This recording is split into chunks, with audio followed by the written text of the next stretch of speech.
Salutare, visitor.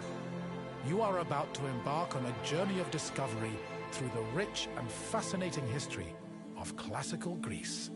You'll become fully immersed in the painstakingly detailed world built for Assassin's Creed Odyssey, which you are free to explore at your own pace, without any danger or time pressure.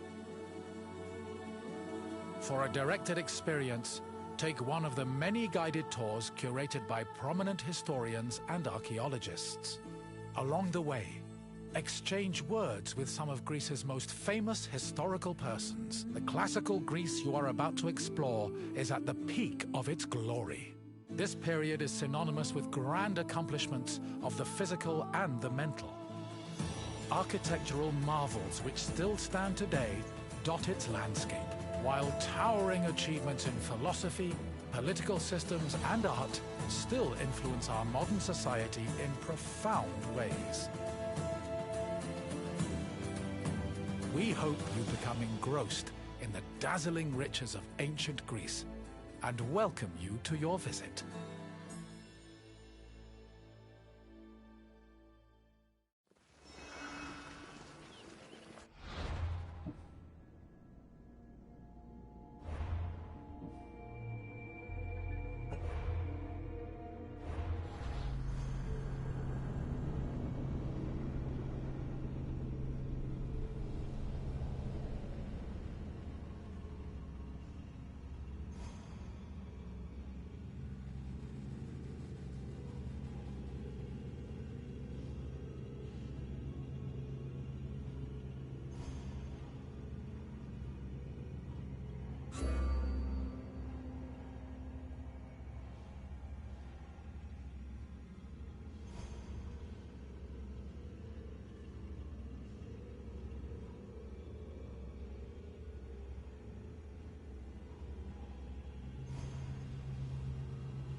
Greetings, Wanderer. It is my pleasure to introduce you to a unique tour. One that won't take you to impressive landmarks or famous battle sites, but through a typical Athenian home. My name is Aspasia. Though I am not originally from Athens, I have climbed to the top of its social ladder using my wit and intellect. I've even earned the love of Pericles, one of the most powerful men in the city. The mind truly is a beautiful thing. If Olympus is Zeus's sanctuary, then my house is my own. It is a place where I can shelter myself from the noise and stress of city life. For an outgoing people like the Greeks, the house was a refuge of privacy. Inside, they could escape from the constant demands of civic life to enjoy the simple pleasures of family life. Look for me when you are done, and we can discuss the things you've seen. Farewell for now.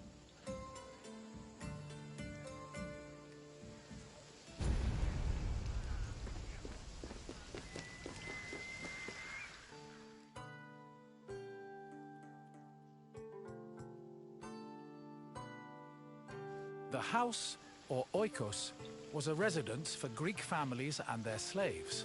Contrary to modern houses, which look outward, the Greek household was built to look inward on a courtyard. The courtyard was the house's central fixture.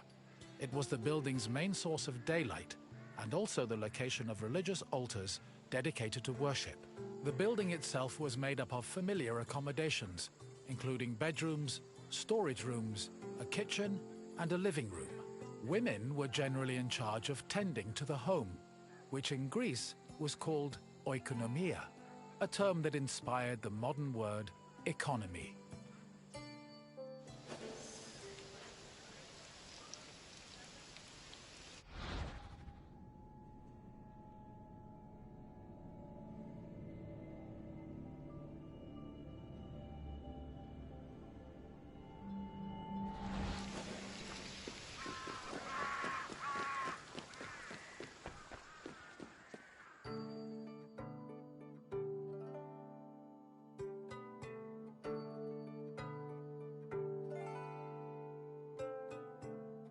A pasta was a corridor that connected a house's courtyard to its residential section.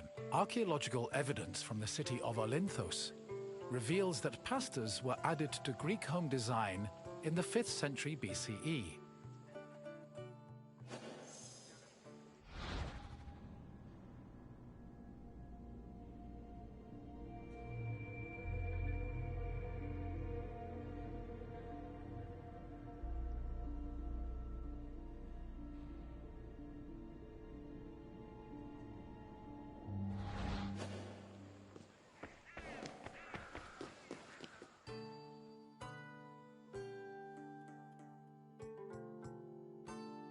Greeks had no qualms about combining their work and their private lives, and many of them worked from home. Artisans like blacksmiths, sculptors, and potters often had workshops in their houses. Some even operated small stores to sell their work. Similarly, doctors were known to treat patients in special offices located in their homes. Women also worked in the house and were responsible for making textiles, as well as producing clothes and supervising weaving, which was carried out by slaves. If the household was wealthy enough, they could even produce a surplus of textiles to sell in times of financial difficulty.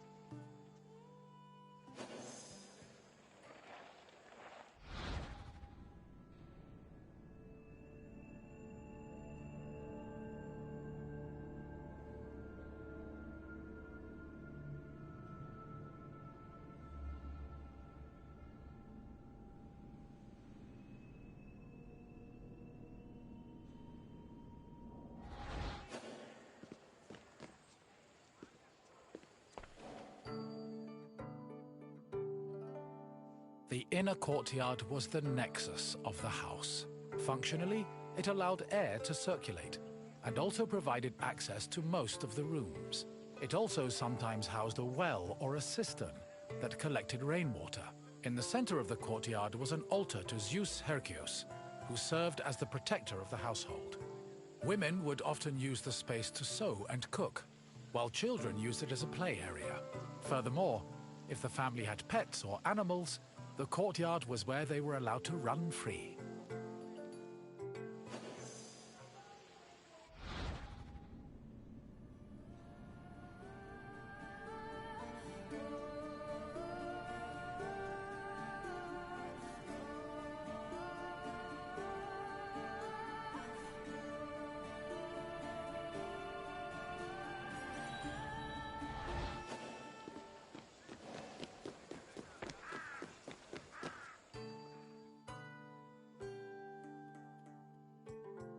The bathroom was located in the back of the house. Much like today, it was used for cleaning and washing, although the Greeks used chamber pots instead of toilets. Most bathrooms had a luterion that could be filled with water for washing. Mirrors, razors, strigils, and sponges could also be found in the bathroom, along with small vases called arebaloi, which were usually filled with perfume or oil.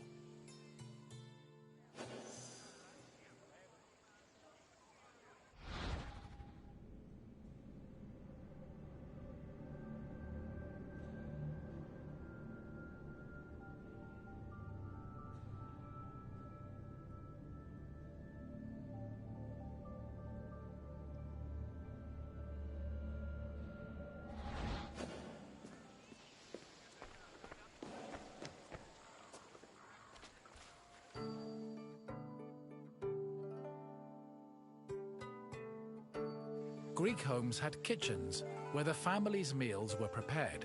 The Greeks did not often eat meat, except during special occasions like banquets or after sacrifices. They had mainly a grain-based diet, eating staples such as bread, porridge, or a barley cake called maza. They also occasionally ate poultry, fish, and other seafood, as well as fruits, vegetables, goat milk and cheese, and olive oil. Food was cooked on a tripod, or sometimes in a klebanos, which was a sort of mobile oven. Other cooking implements included braziers, mortars and pestles, a spit to hold food over a fire, platters, and frying pans. The family also used the kitchen to store food in containers called pithoi.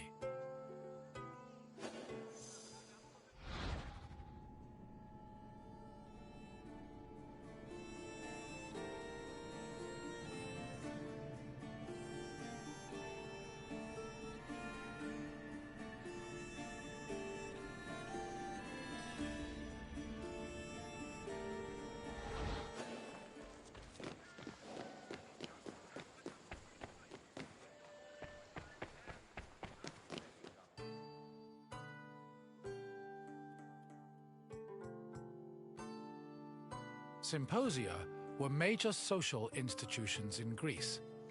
They were drinking parties held exclusively for men. The party took place in the men's section of the house, the andron, where residents and guests reclined on special couches called klinai. Food was served on low tables set in front of the couches, while wine was placed in a crater in the center of the room. During a symposium, men drank, sang, had philosophical discussions, and played games like kotobos. Musicians, dancers, and even courtesans were often welcomed to attend as well. However, wives and daughters were always excluded.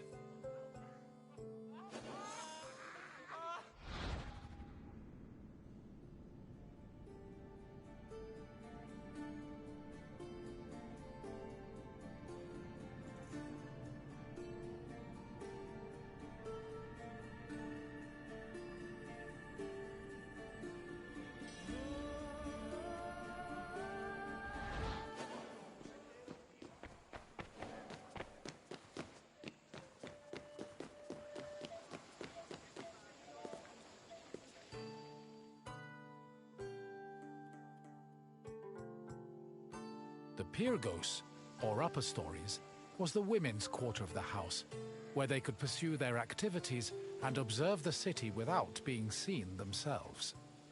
The rooftops were also used in a special rite called the Adonia, a private celebration held in honor of Adonis, which was reserved for women. At the beginning of spring, women filled terracotta pots with soil and lettuce seeds, then climbed a ladder to place the pots on the rooftop. These pots served as the women's very own Gardens of Adonis.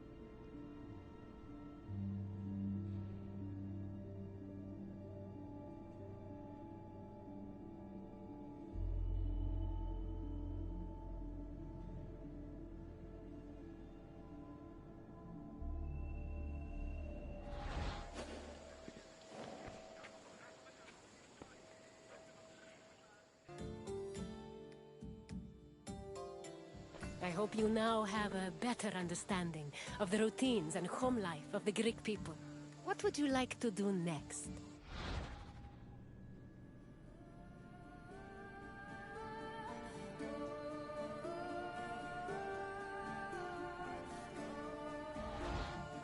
Then let's start with a simple question. Which group of people celebrated the Adonia? Correct. The Adonia was celebrated by women of all stations. Let's move on to the next question.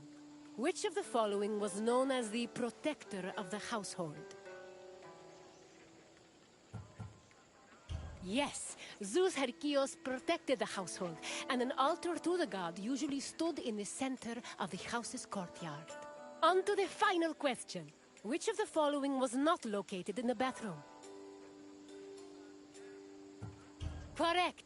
The Klivanos was a mobile oven usually found in the kitchen. It seems you really know your way around Greek homes.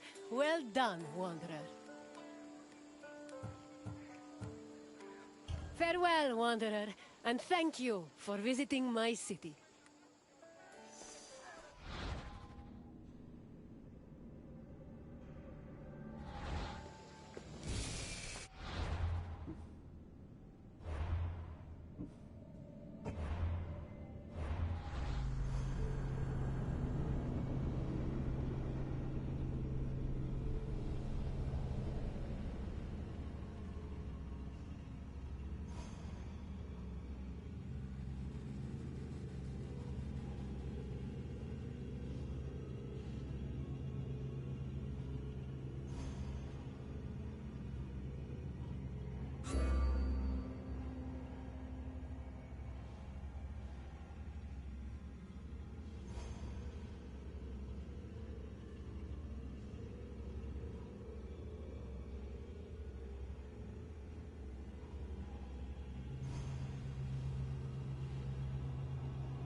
Ah, my friend! How fortuitous to run into you in this most intoxicating place! I'd offer you a drink, but, for some reason the workers won't let me borrow any of their wine. Cheapskates. Why, I'm Marcos, of course, one of the most successful merchants in all of Greece. You really haven't heard of me? My name is known from Kefalonia to Kos. If you've ever paid money for something, I probably received a percentage. But enough about me. Let's go back to what you're doing here. You know, I once started my own wine business on Kos. It hit a bit of a snag when my investors, three brothers calling themselves the Cerberos, suddenly lost faith in me. But after they had a tragic run-in with a bloodthirsty Misthios, I was able to land on my feet. From then on, the streets of Kos overflowed with wine, and my purse overflowed with drachmi. Very sad about the Cerberus, though. Couldn't have happened to nicer people. As you can probably tell by all the grapes, this is one of Greece's many vineyards. Wine was an essential part of Greek culture, and this tour will take you through how it was made. In addition to being delicious, not to mention lucrative, wine was an important part of Greek economy. I promise I'll meet you at the end of your visit, my friend. See you soon!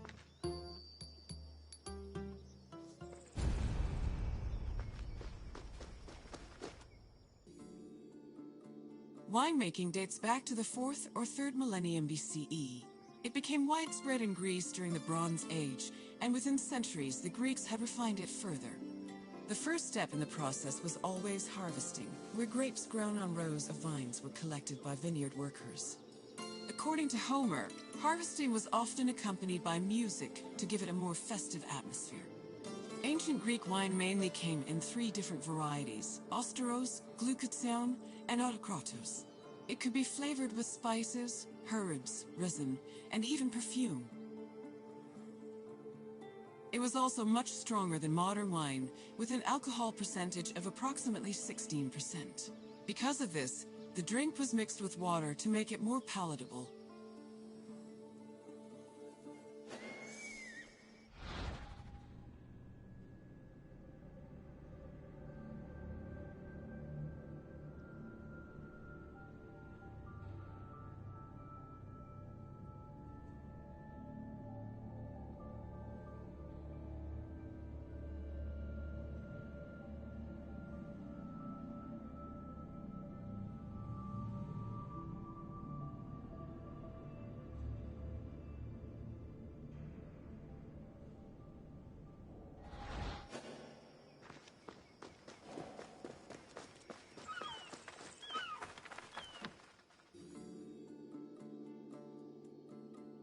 Grapes were dried to maximize the wine's sweetness and prevent it from turning into vinegar.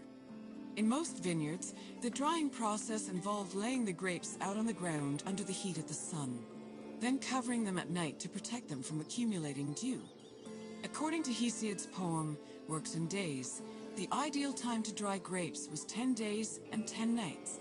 When they were finally completely dried, the grapes were collected in jars, just as they are today.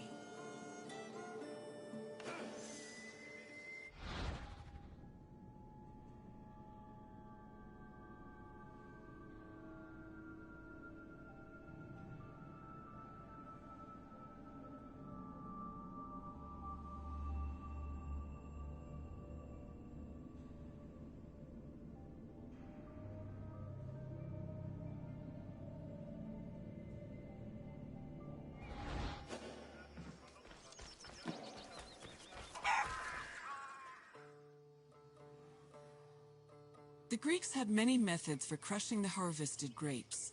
The most common technique was to use a lenos, a large treading vat where workers stomped on grapes with their feet.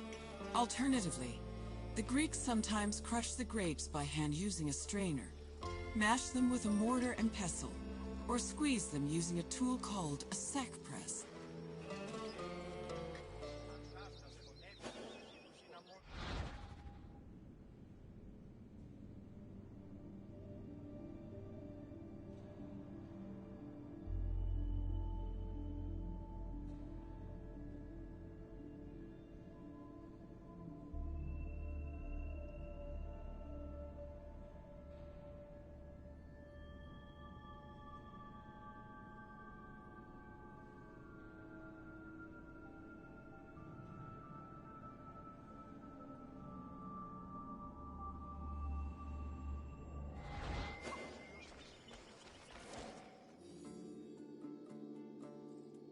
After the grapes were pressed, the resulting juice was poured into large containers called pithoi, where it fermented.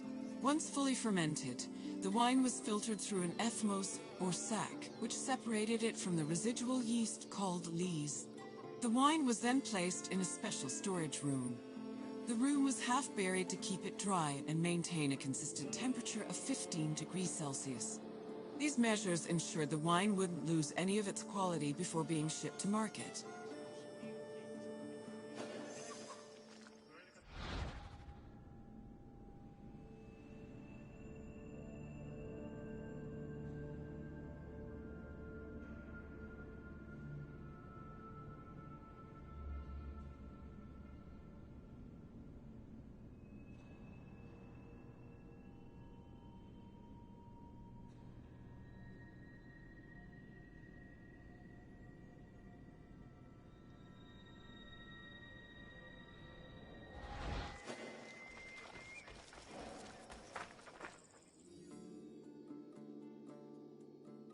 When the wine was ready to ship, it was poured into storage containers called amphoras. These were smaller than pithoi, which made them easier to ship and display in crowded marketplaces. However, that doesn't mean transporting wine was always a safe endeavor. Sometimes ships carrying amphoras as cargo would be wrecked before making it to their destination, losing hundreds of bottles of wine to the sea.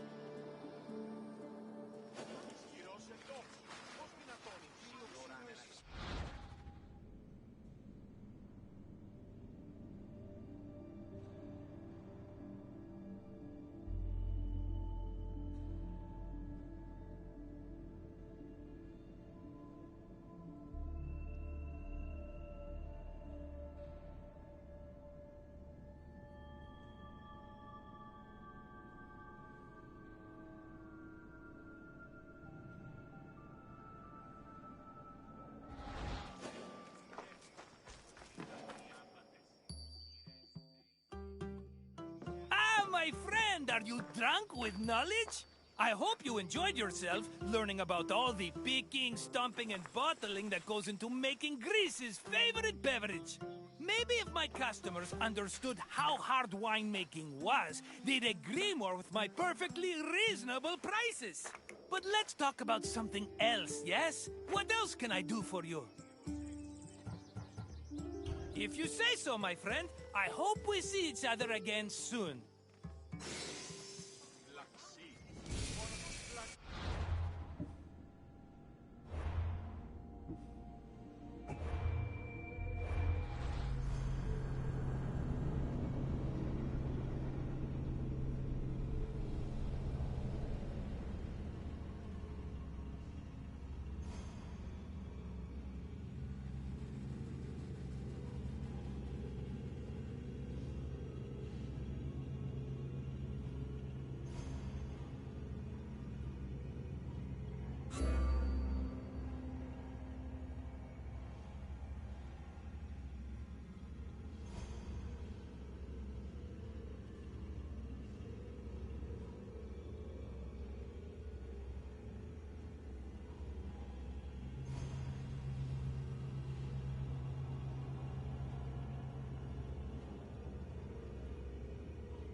Welcome to Corinth, Wanderer. I have a special visit planned for you today. It's an intimate, informative look into the daily lives of Greek women. It's amazing what women could accomplish while men spend all day trying to out-debate each other at assembly meetings. Their work should be far more appreciated on the whole, but we're going to acknowledge that now.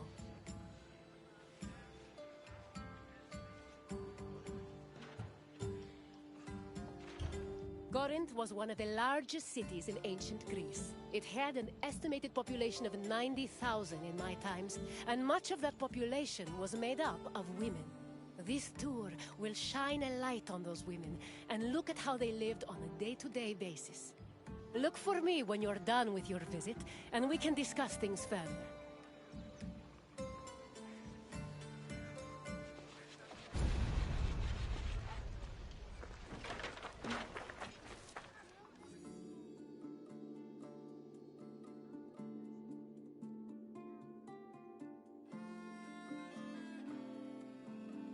Young girls growing up in ancient Greek cities were usually raised by a nurse.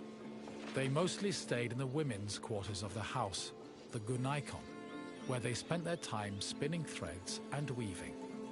While there is not much historical evidence of young girls at play, especially compared to boys, it was still known to happen.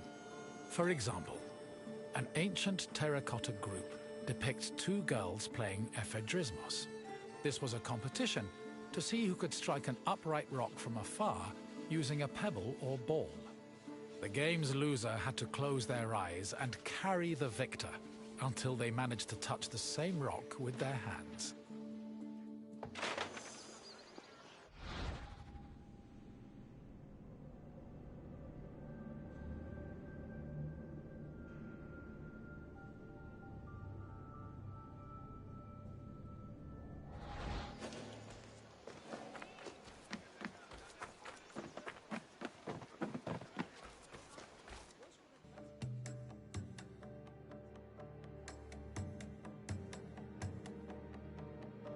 For a young Greek woman, marriage was the culmination of their induction into society. The average life expectancy for women was about 40 years, so most marriages took place when the bride was 14 or 15 years old. The marriage did not require her consent either. Instead, she was passed on from the protection of her father to that of her husband. Married women were not technically citizens at the time, and lacked the rights that came with official citizenship. However, they did receive a dowry that only they were allowed to spend, but in the event of a failed marriage, the dowry was returned to the bride's father. After the marriage was consummated, the woman's status changed from being a maiden to a bride. She remained a bride until the birth of her first child, wherein she officially became a woman.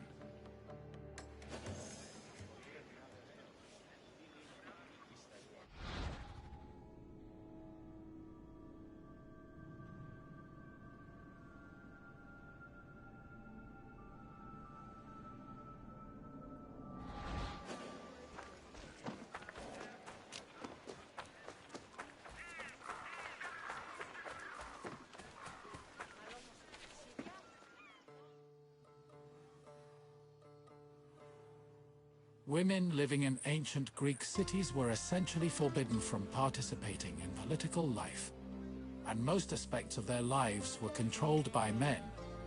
Their most important responsibilities were running the household and giving birth to children, preferably boys. Most of the time, women's excursions outside of the house were limited to visiting other female neighbors, as per custom. The few exceptions to this strict rule were weddings, funerals, and religious festivals involving women in prominent public roles.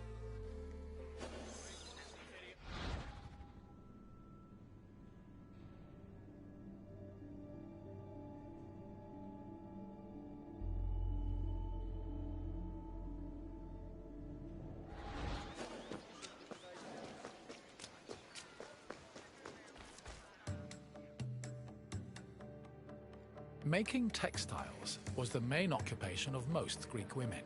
It was a woman's responsibility to manufacture clothing for each of her family members, as well as to weave other household textiles. Women with exceptional weaving skills were believed to make excellent wives, and weaving in general was seen as a very attractive quality. For example, Homer describes Odysseus's devoted wife Penelope as spending most of her days weaving at the loom. Similarly, many Greek vases depicting women weaving were combined with images of a woman holding a veil, which was seen as the symbol of a bride.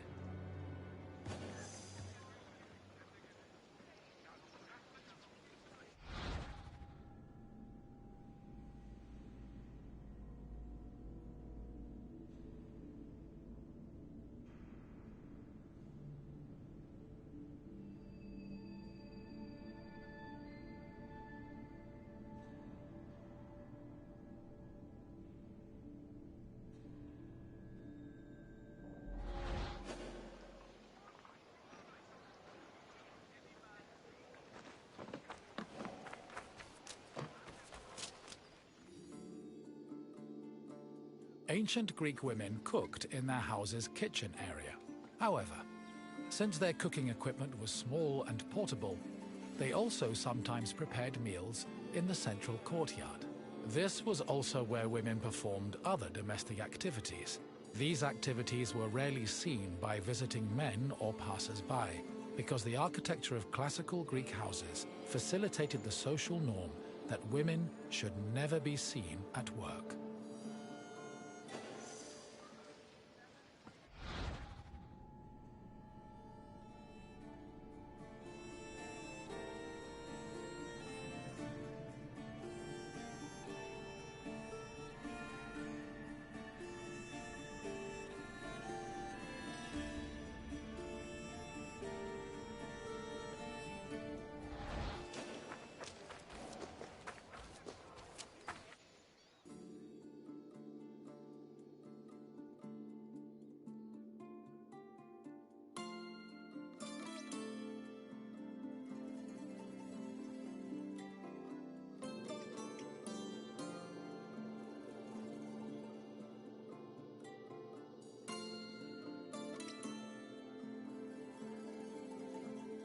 The historian Strabo relays that the Temple of Aphrodite was one of Corinth's most famous landmarks. This was largely due to the temple's female patrons. These hetairai, as they were called, were donated to the goddess by both men and women. According to Strabo, the Temple of Aphrodite contributed greatly to Corinth's wealth. The hetairai were the temple's main attraction, and many visitors came to Corinth in search of their company, for which they spent frequently and frivolously.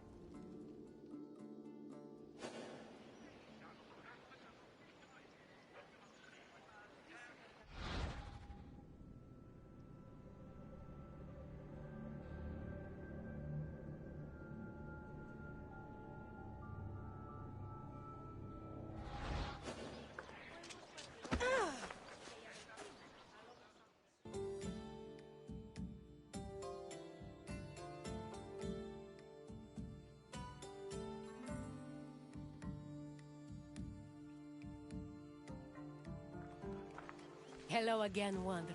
I hope your visit was an interesting one. Greek women lived very restricted lives compared to men, but throughout it all, they held on to their strength and dignity. Is there anything else you'd like to do?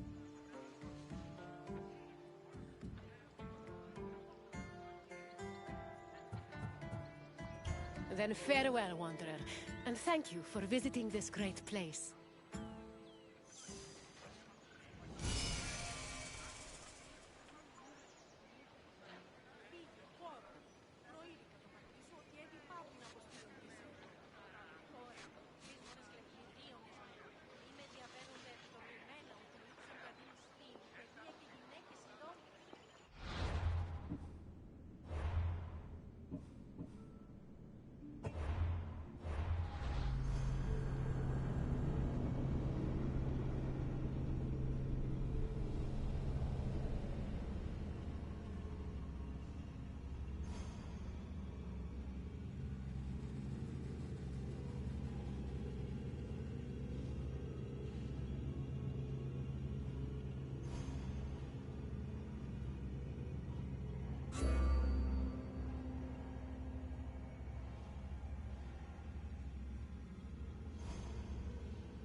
Welcome to Argos, traveler.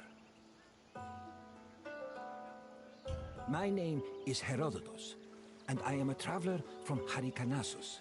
I retrace the cause of various events, such as wars and great calamities. I describe what I see and record what I'm told, all with the aim of providing a better understanding of why these things occur. Look for me to introduce you to many sites.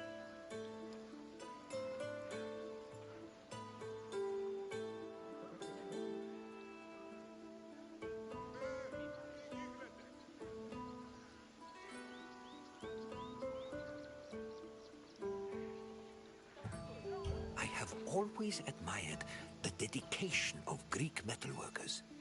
Without them, we would not have the inspiring monuments that stir the hearts of Greek citizens everywhere.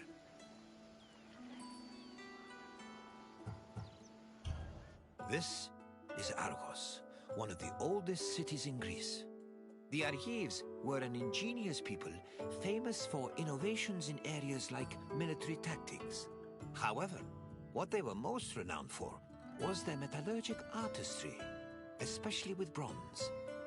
I hope you enjoy yourself. Look for me at the end of your visit.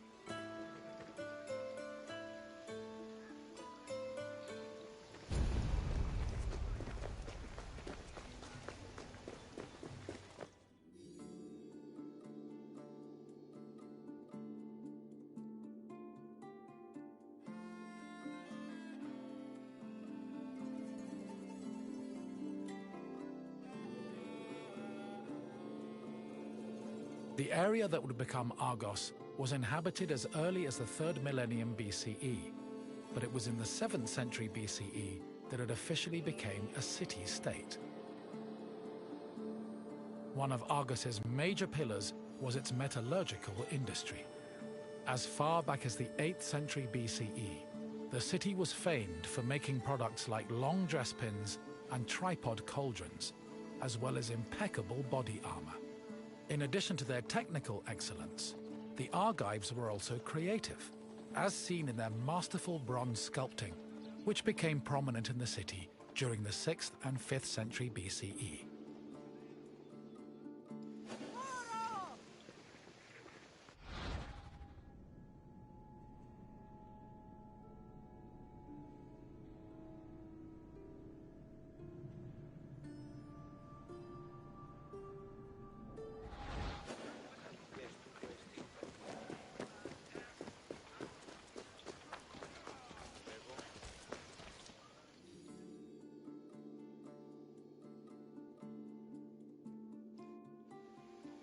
Bronze is an alloy composed of 90% copper and 10% tin. Because of this, copper and tin needed to be smelted and combined to create the material needed for sculpting. After the bronze alloy was formed, it was melted in special furnaces. They required a tremendous amount of fuel and were usually supplied with charcoal made from specific types of wood. It's possible they were also coated with a protective lining of clay, which would have been sensible given the melting point of bronze is approximately 950 degrees Celsius. Once the bronze was melted and collected, the furnaces were dismantled and dumped.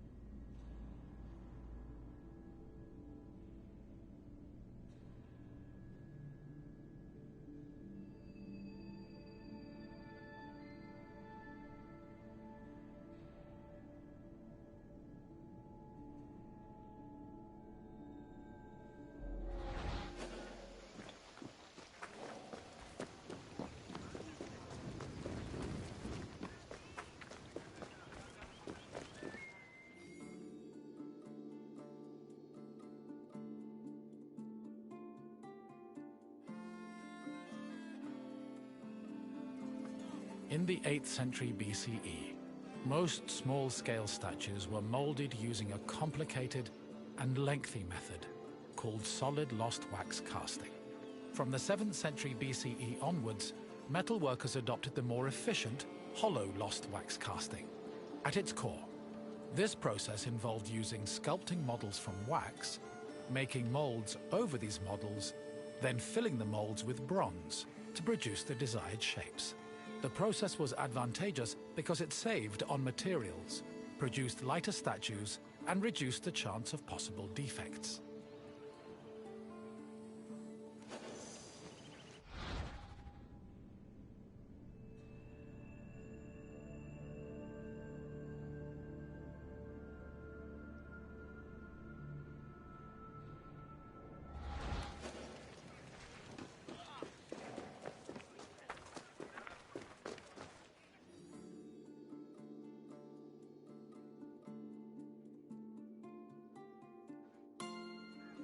Once all the pieces of the sculpture were molded, they were welded together and subjected to the cold working process. This process involved repairing the sculpture's flaws by filling any holes and cracks with specifically measured bronze patches.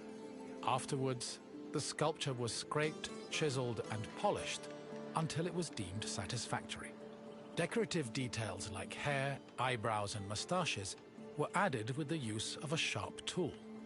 Eyes, which could be inset with ivory, glass, or silver, were attached to their sockets using a resinous kind of glue.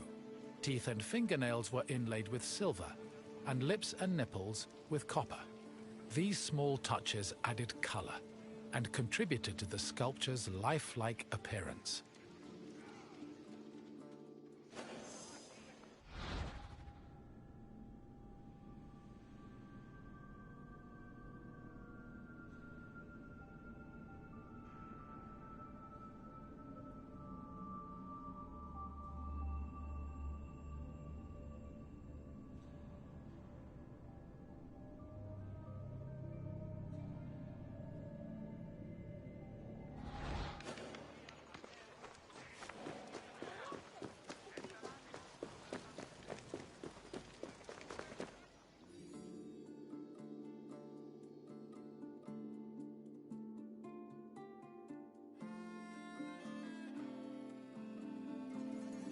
Bronze sculptures have a long and varied history in Greece.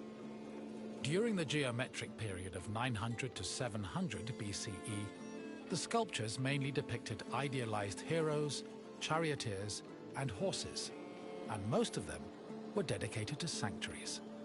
The Orientalizing period followed in the 7th century BCE. During this time, Greeks began adopting sculpting techniques from the East, and the depicted statues expanded to include mythological creatures like griffins and sphinxes. The Archaic period saw statues that reflected a better understanding of human anatomy, which eventually culminated in the realistic and powerful human sculptures of the Hellenistic period.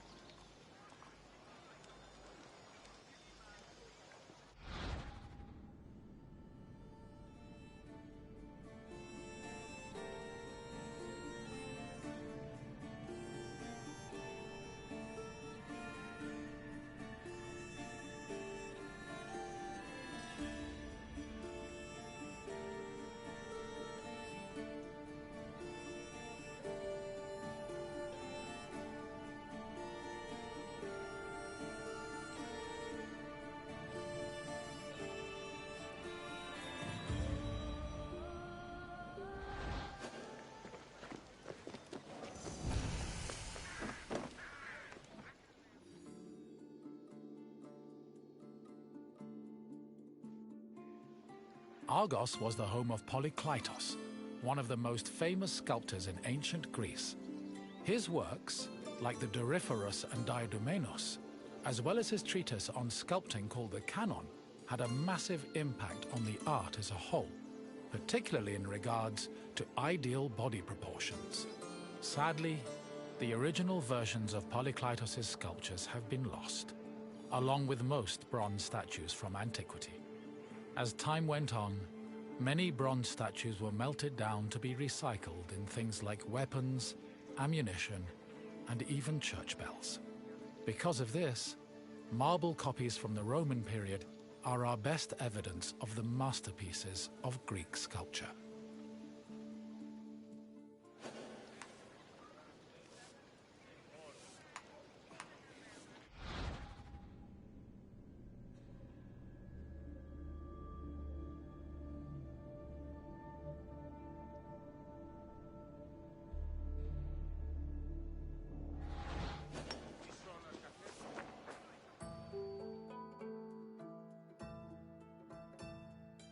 I see you have completed your tour.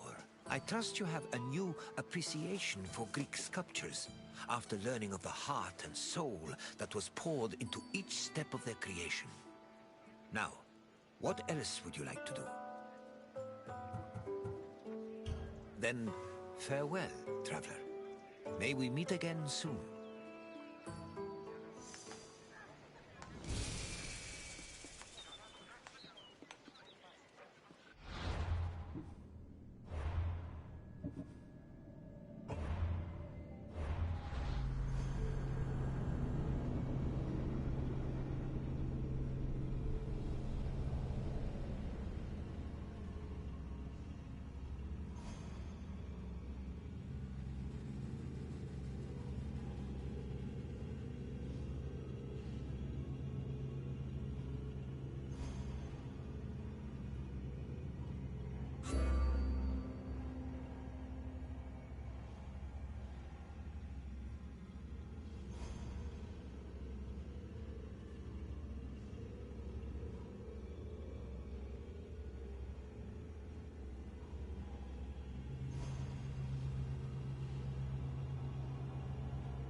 My friend, I see you followed your nose to this lovely perfumery, perfume yard, perfactory?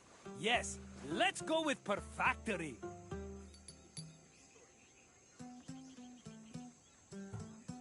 A word of advice from a former perfume peddler. Never start your sales pitch with, "You smell like you could use some perfume." It has a surprisingly low success rate. This sensuous little island is where perfume was produced. Your nostrils are in for a treat, unless you're allergic, in which case I could sell you a wonderful remedy for a very reasonable price. No? Okay then. I'll check in on you at the end of your visit. See you soon, my friend.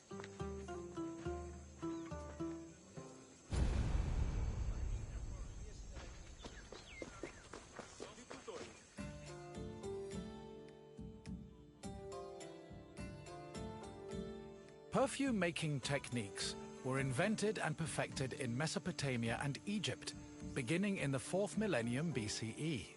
By the time of the Mycenaean era, perfume played an important role in the Greek economy. Mostly reserved for kings, priests, and aristocrats in the beginning, it later became more widely available during the classical and Hellenistic periods. Greeks used perfume for more than just personal cosmetics. It also had sacred uses. For example, cults would sometimes anoint their god's statue with perfume, and it was also used during rituals like weddings and funerals. Food and wine could also be scented with perfume to add to a meal's presentation.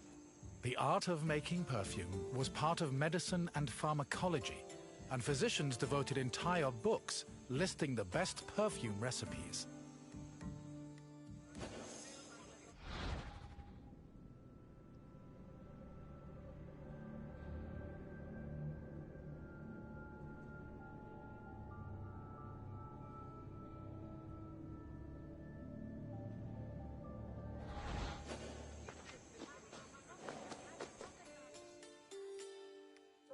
Perfume is made up of two main components: a greasy substance, called an excipient, like vegetable oil or animal fat, and an odorous substance, such as flowers and plants.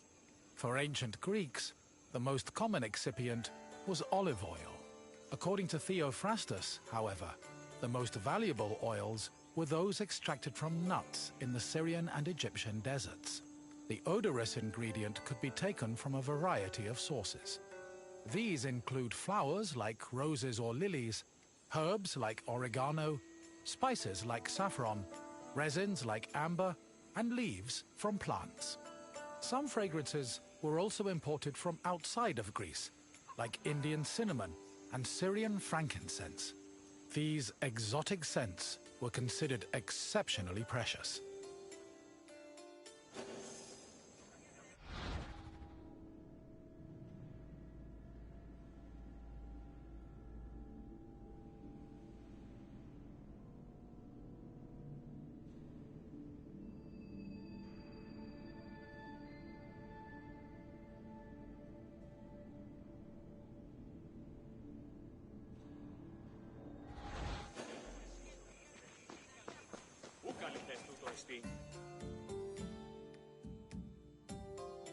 Mixing scent into the fatty excipient was called enfleurage, of which there were two methods.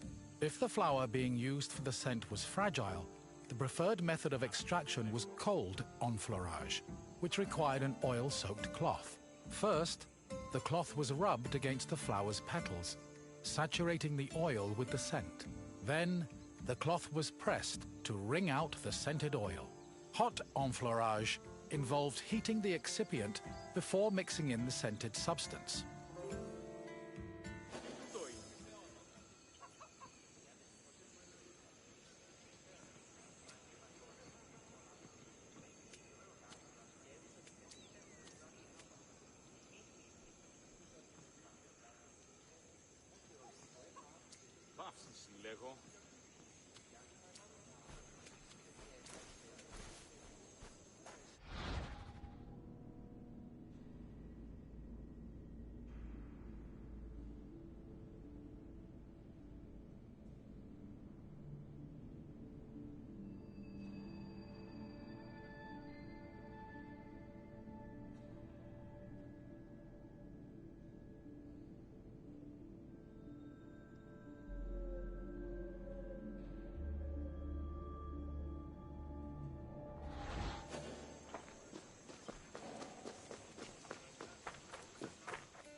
The hot enfleurage process consisted of heating and distillation. After the scented ingredients were dipped into heated oil, the mixture was then filtered before being pressed and decanted. Once the mixture was complete, spices, coloring agents and fixatives were added, along with preservatives to prevent the perfume from spoiling. Finally, the liquid was hermetically sealed in bottles, ready to be shipped to market.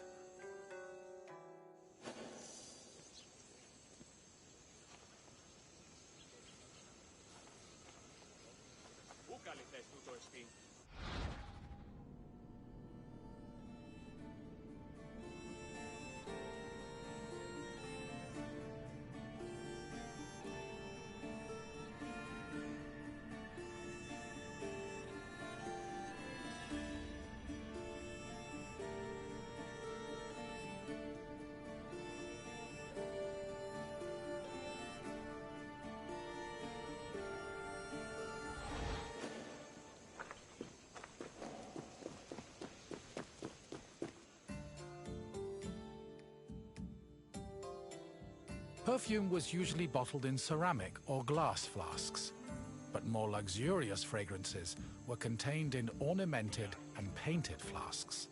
Lekythoi and alabastra were elegant bottles designed for women, while arabaloi were used by athletes. It was common for the bottle's craftsmen to brand them to prevent frauds and knockoffs. Perfume shops were usually located in city centers, befitting of their importance. In addition to selling perfume, they were also sometimes used as meeting places. For example, the perfume shops near Athens' Agora were frequented every morning by the city's youth.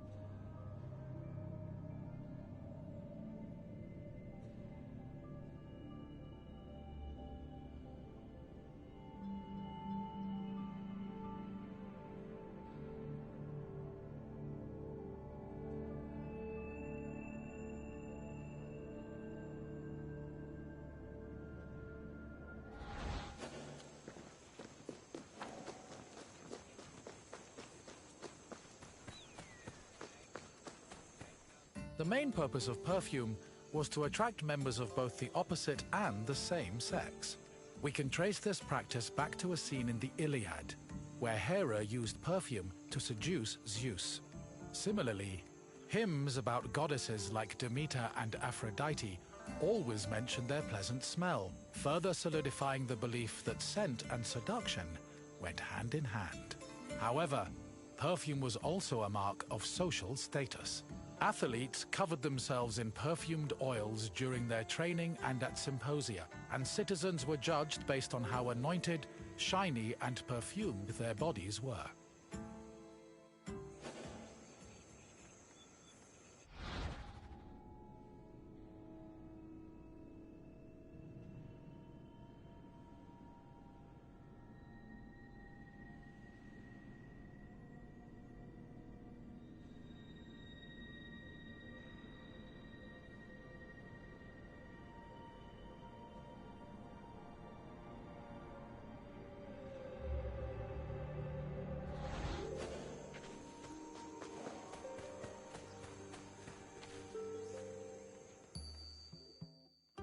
Hello again, my friend.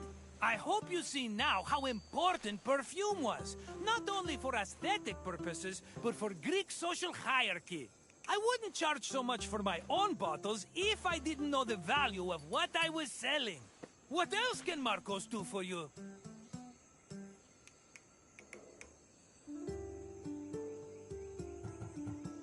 If you say so, but I have a feeling we'll run into each other again soon. Farewell!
Welcome to the silver mines of Lavrion.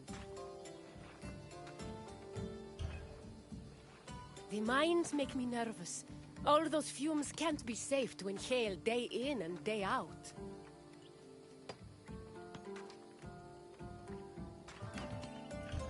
The Lavrion silver mines were discovered between Thorikos and Cape Sunion, near Athens. They were rich in the mineral galena, and provided Athens with much of the silver necessary to mint its currency. Because of this, the mines were invaluable to the city, and the resources they provided helped turn Athens into one of the most powerful states in Greece. We will meet again after you've seen what the mines have to offer. Farewell for now, wanderer.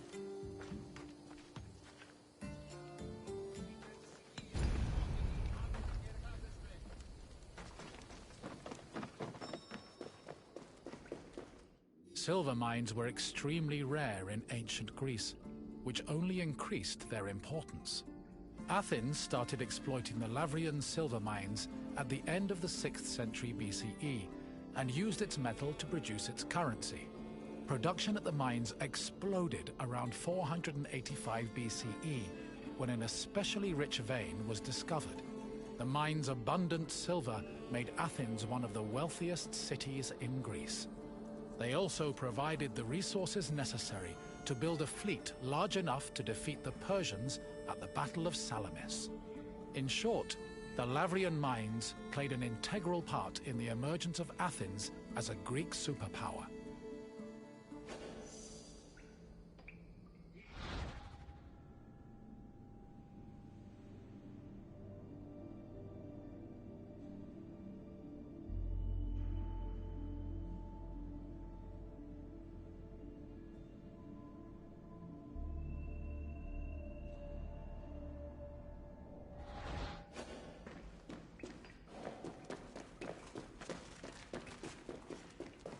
Exploiting the mine's resources required a lot of labor.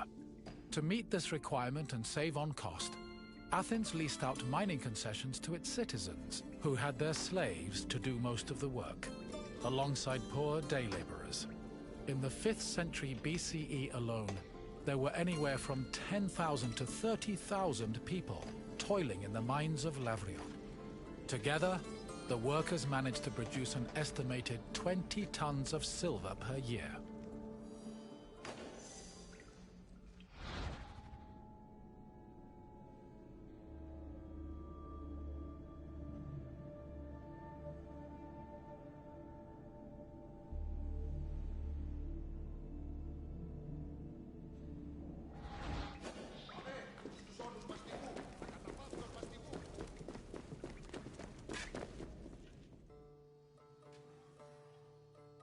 Mining in Lavrion was a two-step process. First, the ore was extracted, and then it was refined. It took about 16 kilograms of raw ore to produce a single pure silver drachma of about 4 grams.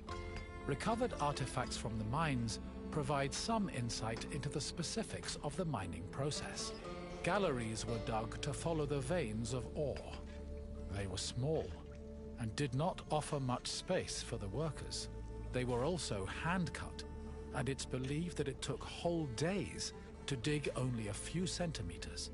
Once the galleries finally reached the veins, the ore was extracted and then crushed on mortar stone to prepare it for washing.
Mine workers used washeries to help clean rock from the ore.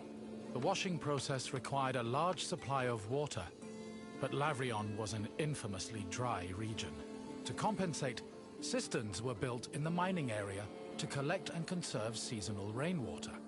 Once enough water had accumulated, workers poured it into wooden troughs containing rock and ore. The water's flow separated the lighter grains of rock from the heavier ore, which was caught in depressions at the bottom of the trough. The newly cleaned ore was collected for refinement, and the water was redirected back into a tank to be reused later.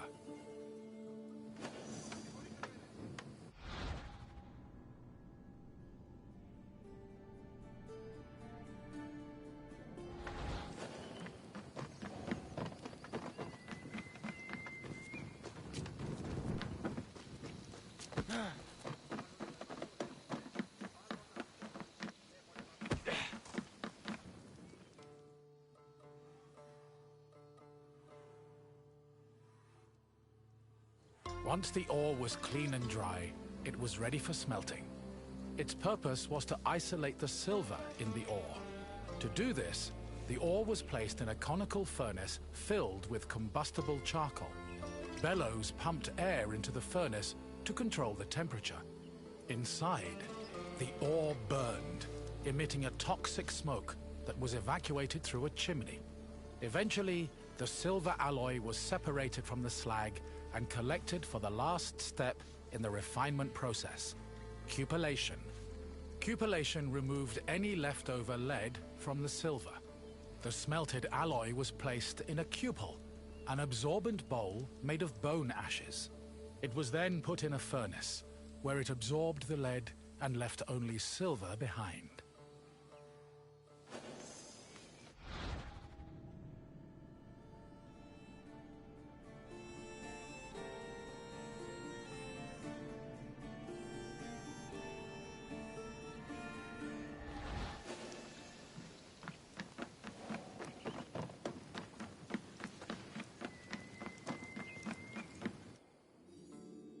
While the mines of Lavrion belonged to Athens, the city frequently leased them to private citizens who exploited the site for anywhere from 3 to 10 years.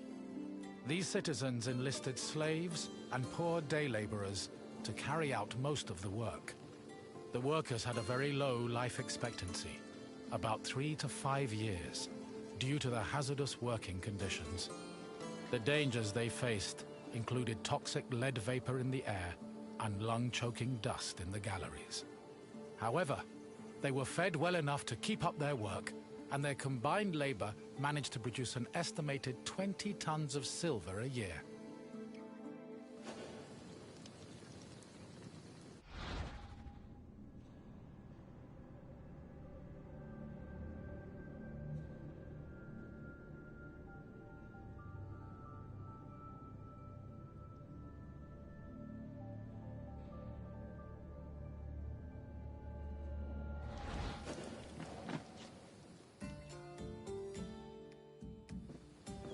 I hope you enjoyed your trip through the mines. We talk so much of Athens' glory, but we often forget the city's power was due to tremendous amounts of work. Work that often had a great human cost. What else would you like to do? Farewell, Wanderer. Best of luck on your journeys.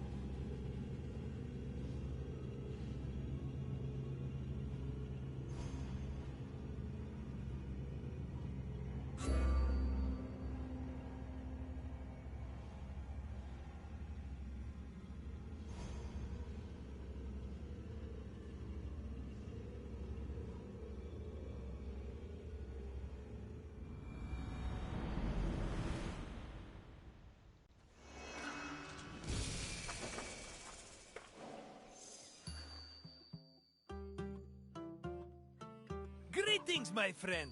Welcome to Arcadia, home of shepherds, sheep, and manure. I recently made an offer to buy some nearby farmland. Unfortunately, the owner refused, based on completely unsubstantiated rumors that I once burned down 3 farms in Kos. Can you believe it? I've never burned down a farm in my life.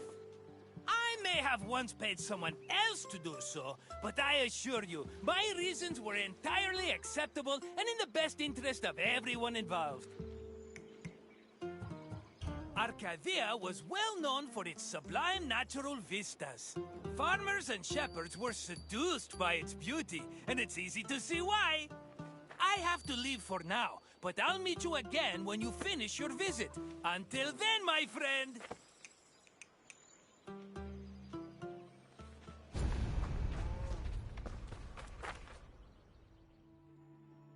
Grain was a staple of the Greek diet, to the point where Homer referred to his compatriots as mortal eaters of bread.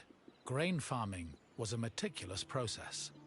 Due to dry summers, artificial irrigation was impossible, so farmers had to rely on rainfall to water their crops. This gave them very narrow windows for sowing and harvesting.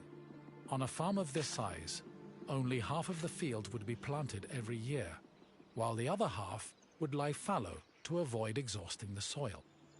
According to the poet Hesiod, the best time to sow grain was in autumn, and the best time to harvest it was in May.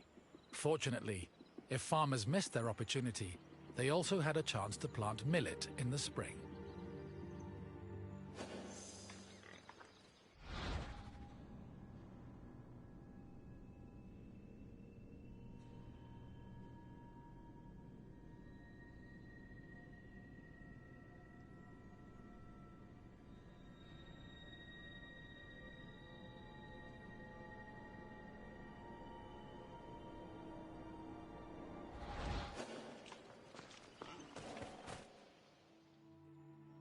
Before planting in a field, the land needed to be plowed a total of 3 times.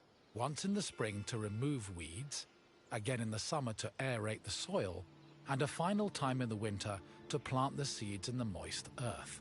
The plow was pulled by 2 oxen, while the sowing of seeds was done by hand. After the seeds were planted, a boy turned the soil with a hoe to protect them from hungry birds. Once the sowing was finished, the farmers waited for winter rains to irrigate the field. They also prayed to the goddess of agriculture, Demeter, and her daughter Persephone, in the hopes of being favored with a bountiful harvest come springtime.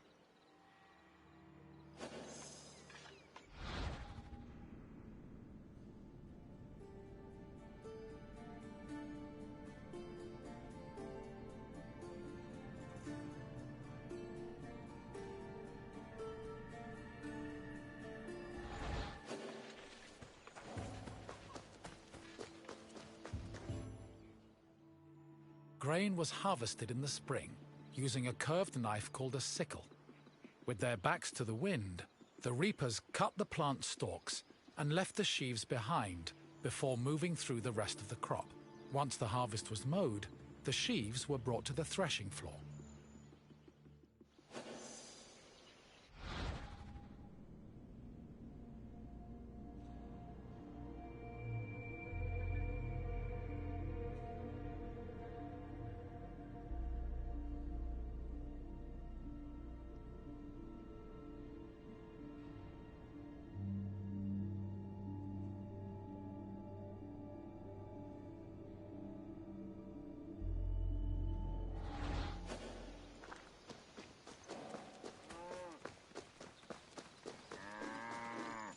Animal husbandry was an important part of Greek agriculture.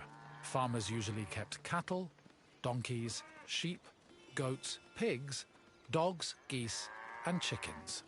The animals mostly fed in pastures, but could also eat some of the farm's harvested grain, as well as damaged fruit and residue from olive oil and wine production. Livestock had several purposes.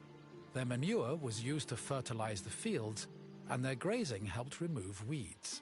Arcadia was a mountainous region believed to be the home of the god Pan, so farmers were more likely to keep sheep and goats than cattle.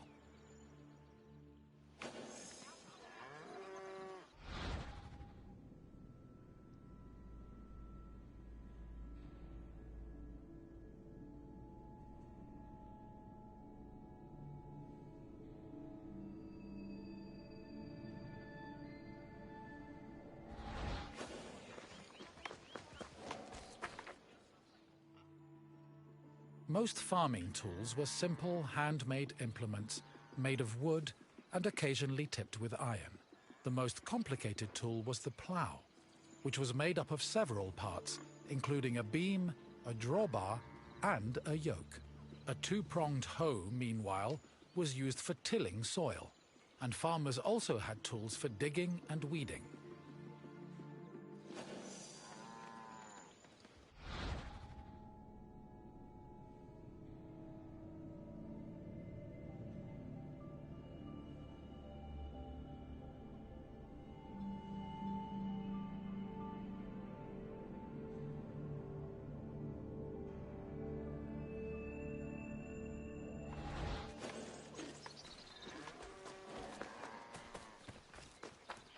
After the sheaves were harvested, workers brought them to the threshing floor to extract the grain. Oxen or donkeys were hitched to a post in the center of the floor and guided around it, while workers threw sheaves under their hooves. The animals stomping forced the grain kernels out of their casings. Afterwards, the kernels were collected for the winnowing process. Winnowing helped separate the heavier grain seeds from the chaff. It began with using a wooden shovel to toss the grain. While in the air, the wind blew away the lighter chaff, leaving only the heavier grain. To remove the remaining chaff, the grain was tossed in a wooden basket called a lignon, which filtered the grain until only clean kernels remained.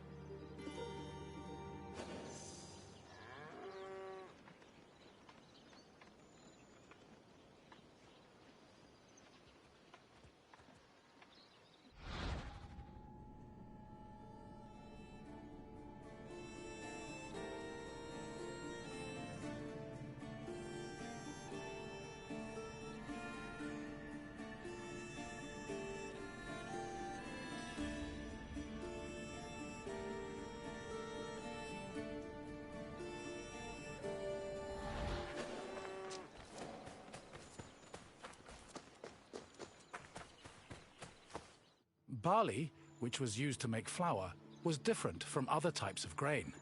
Threshing was not enough to separate the barley from its husk, so instead, it was roasted in a specialized tool called a frigatron. After the barley was roasted, it was pounded with a mortar and pestle.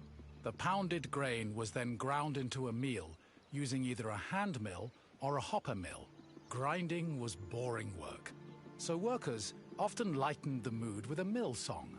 Once the barley was completely ground, it was sieved using a wicker basket called a koskinon, making it ready for use.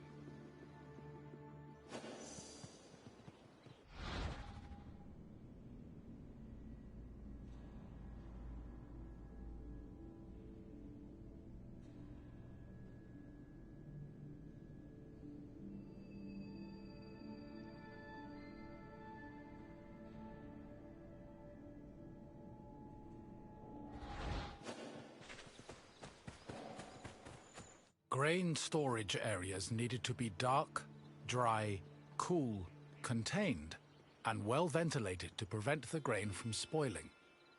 According to Hesiod, the preferred method of storing grain was in a pithos, the same container as Pandora's mythological box. Archaeological evidence suggests that Greeks may have also stored grain in small, walled structures woven from branches. Farms generally needed to store enough grain to sustain themselves for the year and seed corn for the next. Any surplus was either stored for a lean year or sold to markets for profit.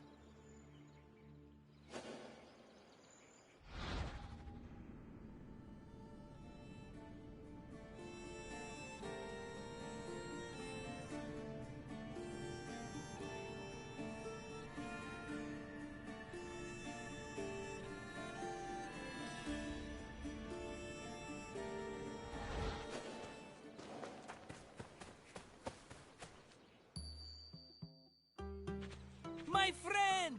Good to see you again! You must feel hungry. I know I would, spending all that time watching farmers working themselves to the bone. Now, what else can I do for you? Safe travels, my friend! We'd better be seeing each other again soon.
Hello, Wanderer. May I introduce you to the Keramikos, the kiln that warms all of Athens' pottery. The art produced here is some of the most beautiful in the Greek world. I envy the potter's skills, though I'm not quite as envious of their clay-stained hands. It's bad for the nails.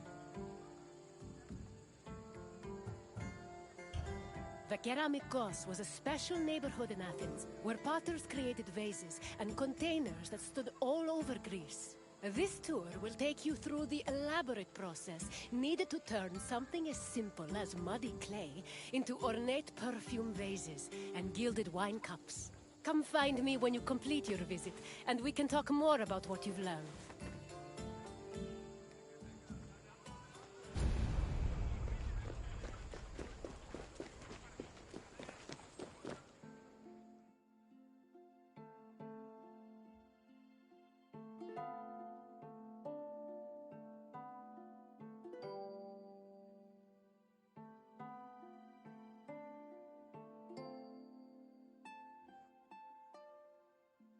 The Keramikos was a large, sprawling area northwest of Athens' Acropolis. While part of it was used as a graveyard, it was also dedicated to the creation of pottery.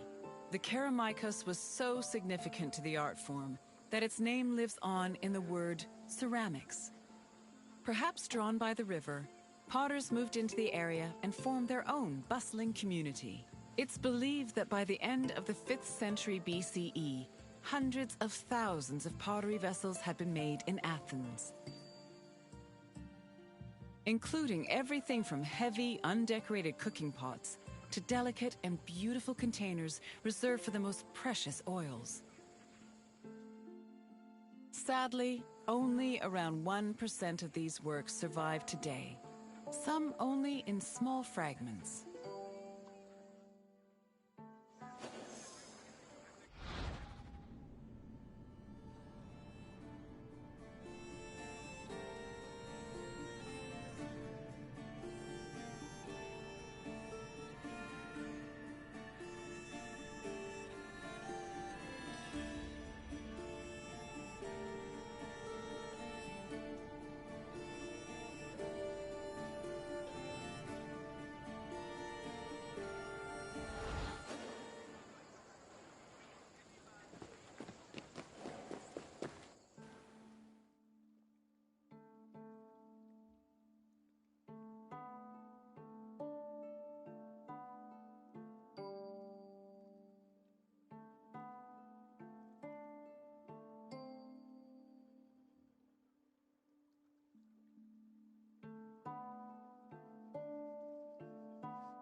Raw clay from a river was hardly fit for a potter's wheel.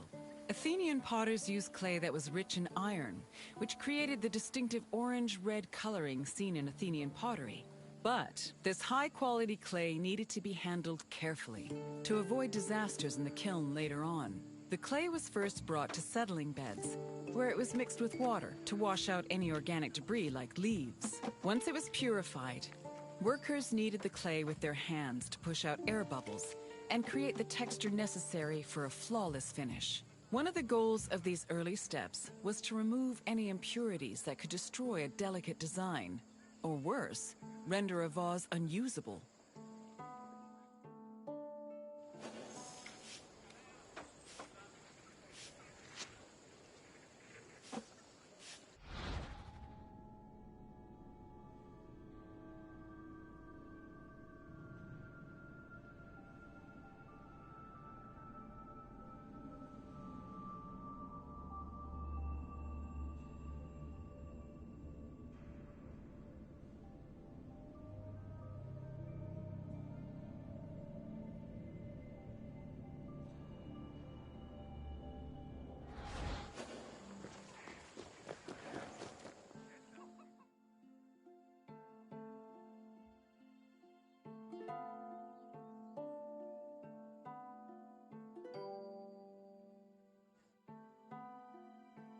Once the clay was cleaned, it was up to the potter to shape it into a vase by spinning it on a wheel or pressing it into a mold. Their choice depended on what shape they wanted for the vase, But they also considered the possible scope of its decoration. Potters did not work alone. A workshop might have had many people working together on different aspects of production. Potters collaborated with many different painters for decorating their creations. Some of these painters even became potters themselves. All in all, a single vase could be worked on by many different artists, with each one focusing on a different aspect of its design.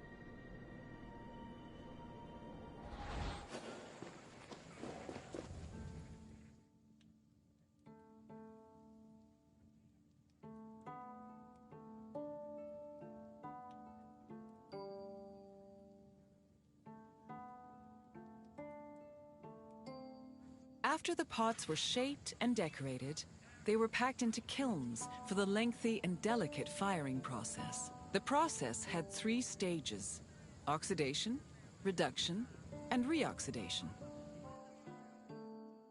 The main purpose of the firing process was to carefully manage the clay's exposure to oxygen.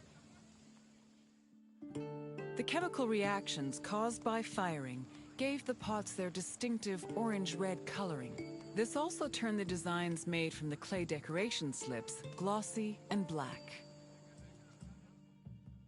The most difficult part of the firing process was managing the fires themselves. It required an enormous amount of skill and experience to properly judge the exact temperatures needed, and even the smallest mistake could ruin several hours of work.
Vases could be decorated in all sorts of ways. Before 530 BCE, Athenian vases were decorated using the black figure technique, where figures and designs were painted as dark silhouettes. At the end of the 6th century BCE, painters created a new technique called red figure, an inversion of the painting process that left the figures in red and the background in black. This gave the artist more freedom to better explore details like muscles and individual locks of hair. Designs were sketched onto the bare surface of the pot using a thin, sharp tool. Thin relief lines, which helped define subtle elements like facial features, were added using a brush made of a few stiff hairs.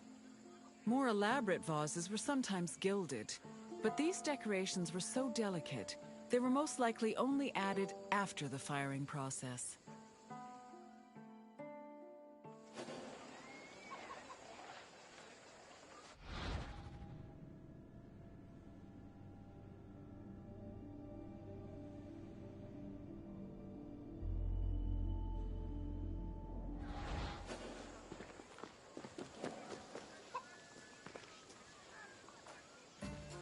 You've returned! As you can see, pottery was an arduous and delicate process, but was exemplary of the skill and craftsmanship that dominated Greek art and culture. Now, is there something else you'd like to do?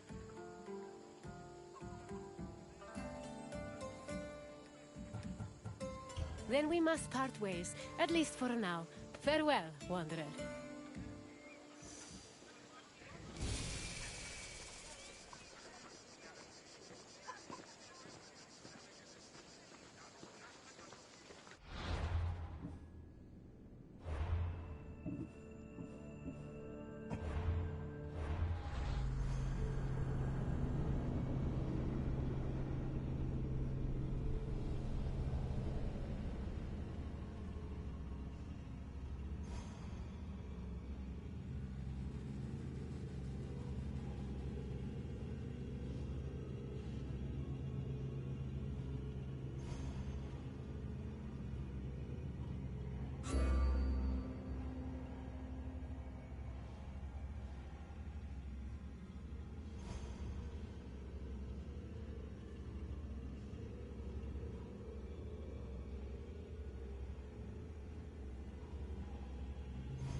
Hello, my friend. Welcome to Kithira, where clothes are dyed and noses are assaulted by disgusting smells.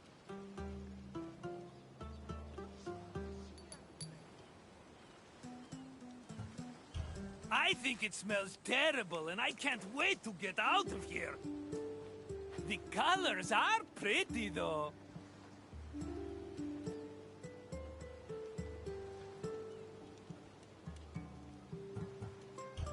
This little island was where dyers brought all the color to Greek fashion through an intensely stinky procedure.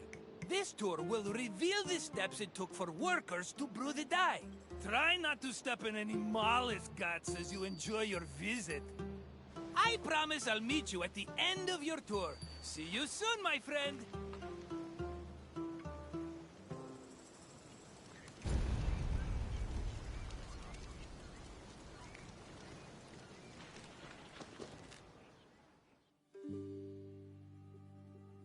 In Greece, fabric and clothing were colored using natural dyes from shellfish, insects, and plants. Skilled craftsmen across the Greek world extracted dyes from these sources and combined them with other substances to create a variety of colors. The dyeing process supposedly produced incredibly pungent smells, and ancient writers would often comment on the stink in their works.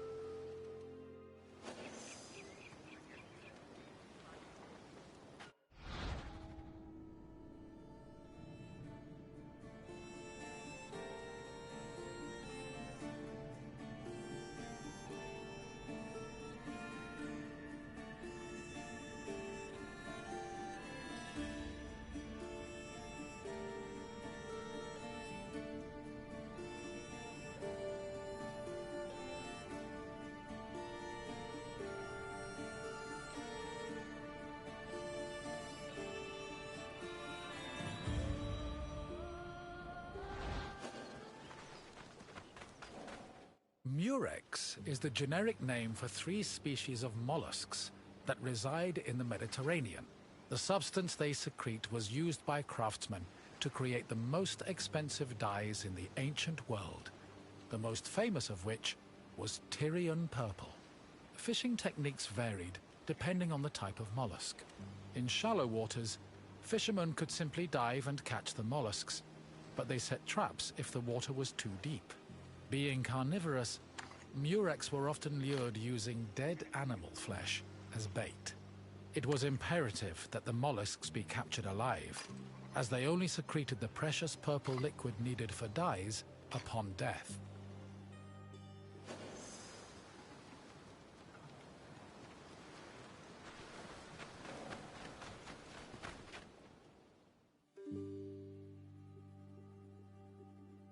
The purple liquid that made up most dyes came from a gland in the murex. To collect it, workers would either crack open the mollusk's shell with a knife, or if it was smaller, crush it with a stone. Each mollusk only produced a small amount of liquid, and thousands of them were needed to produce even a gram of the substance. Because of this, captured mollusks were usually kept alive in seawater-immersed baskets until enough had accumulated to produce a satisfactory amount of dye.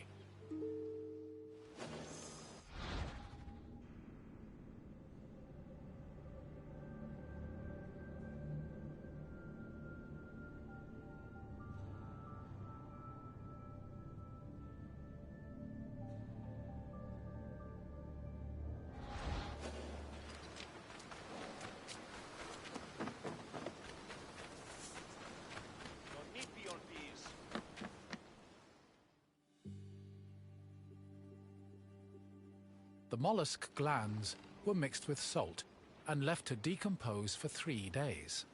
Afterwards, the resulting mash was placed in a vat, where it boiled until it was thickened and reduced to 1/16 of its original volume. The dyers stirred this mixture and removed any impurities.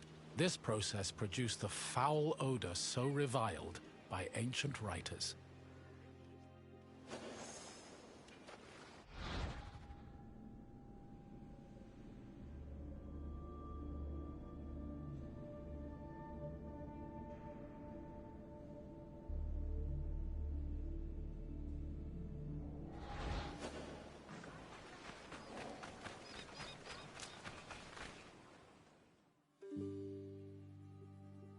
Dyers checked the hue of the purple liquid by dipping in raw wool.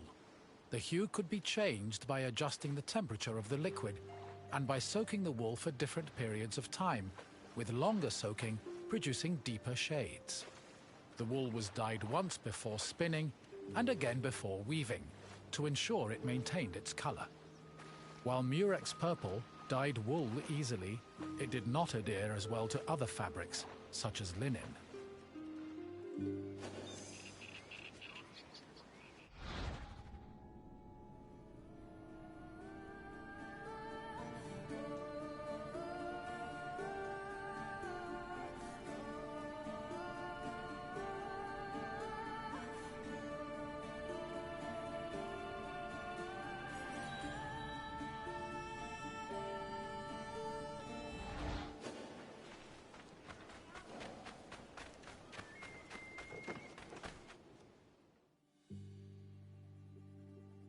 Most Greek garments were made from rectangular fabric that was rarely cut or sewn.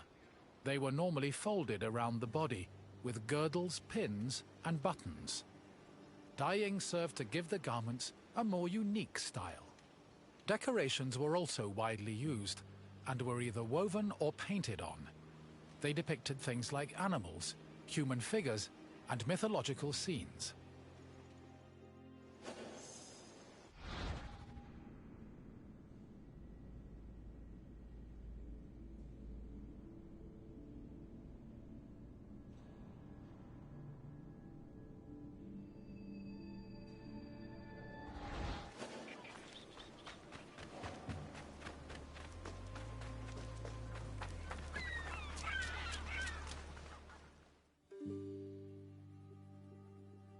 Textile manufacturing and trade was one of the most lucrative businesses in classical Athens.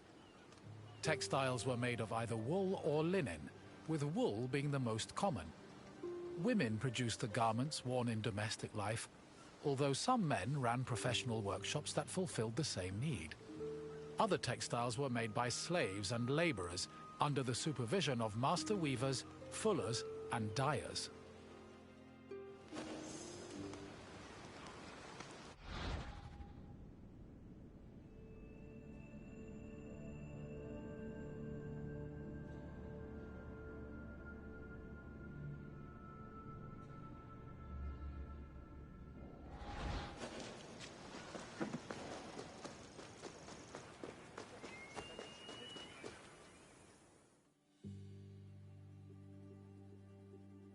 Clothes didn't just keep people warm. They were used as a way to communicate social identities, like gender, status, and ethnicity. These could be expressed through garments and accessories, but also jewelry, hairstyles, perfumes, and cosmetics. Wealthy Greeks usually had garments of the highest quality, and all their accessories were decorated with gold, silver, or gemstones. Parasols and fans were also an important part of elite fashion, and were usually carried by accompanying slaves.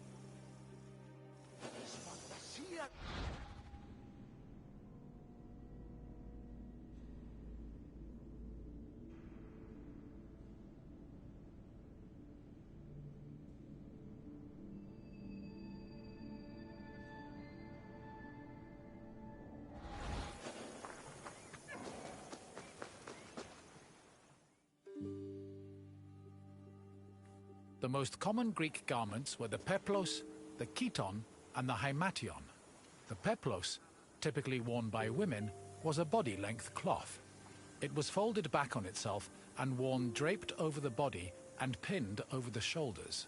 The chiton was a long garment with sleeves. Ankle-length chitones were normally worn by women, while men wore shorter versions of the garment. A hymation was a mantle that was worn over both the chiton and the peplos. Outside of daily life, there were also specialized clothes worn only in exceptional situations like weddings and religious ceremonies.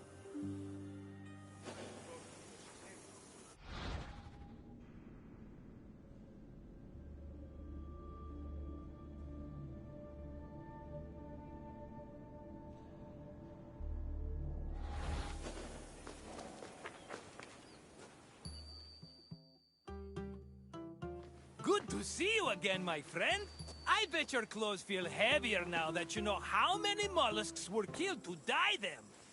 But let's change the subject, yes? What else can I do for you? You've got it, my friend. Farewell for now.